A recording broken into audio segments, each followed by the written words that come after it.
Hello friends, welcome back to Nisa Siraj vlogs. ഇന്ന് ഞാൻ വന്നിട്ടുള്ളത് മലബാറിൻ്റെ സ്പെഷ്യൽ ഐറ്റമായിട്ടുള്ള ഒരു മുട്ടസുർക്കയുടെ റെസിപ്പി കാണിക്കാനാണ്. ഇത് മലബാറിൻ്റെ പുതിയാപ്ല സ്പെഷ്യൽ എന്നൊക്കെ പറയട്ടോ.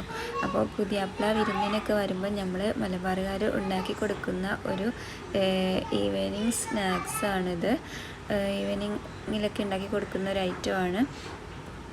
അപ്പോൾ ഇതിൻ്റെ ടേസ്റ്റ് ഭയങ്കര കഴിക്കാൻ എനിക്ക് ഭയങ്കര ഇഷ്ടമാണ്. ഇത് കഴിക്കാൻ എൻ്റെ വീട്ടിലും എല്ലാവർക്കും ഇഷ്ടമാണ്. അതിനായിട്ടൊരു 25 മുട്ടയാണ് എടുത്തിരിക്കുന്നത്. ഇതിൽ മറ്റു പൊടികളൊന്നും നമ്മൾ ചേർക്കുന്നില്ല. പഞ്ചസാരയാണ് ഇതിൻ്റെ കൂടെ ആഡ് ചെയ്ത് കൊടുത്തത്. പിന്നെ ഏലക്കാപ്പൊടിയും ഇട്ട് കൊടുത്തിട്ടുണ്ട്. വേറെ ഒരു പൊടിയും നമ്മളിതിൽ ചേർക്കുന്നില്ല. അതുകൊണ്ട് തന്നെ മുട്ടയുടെ ക്വാണ്ടിറ്റി കൂടുതലാക്കിയിട്ട് എടുക്കണം. അപ്പോൾ ഒത്തിരി മുട്ട എടുക്കുമ്പം അതിനനുസരിച്ച് നമുക്ക് ഹൈറ്റ് കിട്ടും. ഇത് ഇവിടെ 25 മുട്ടയാണ് എടുത്തിരിക്കുന്നത്.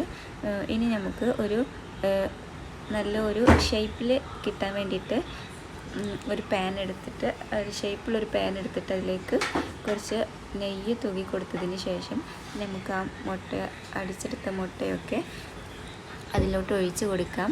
ഇനി ഇത് ആവിയിലാണ് വേവിച്ചെടുക്കേണ്ടത്. ആവിയിൽ വേവിച്ചെടുക്കുമ്പോൾ ഇതുപോലെ ഒരു വെയിറ്റുള്ള എന്തെങ്കിലും വെച്ച് കൊടുക്കണം. അടിയിലെ വലിയ പാത്രത്തിൽ കുറച്ച് വെള്ളം ഒഴിച്ചിട്ടാണ് ഇത് വെക്കുന്നത്. പിന്നെ വിറകടുപ്പിലാണ് വെച്ചത്. കുക്കായിട്ട്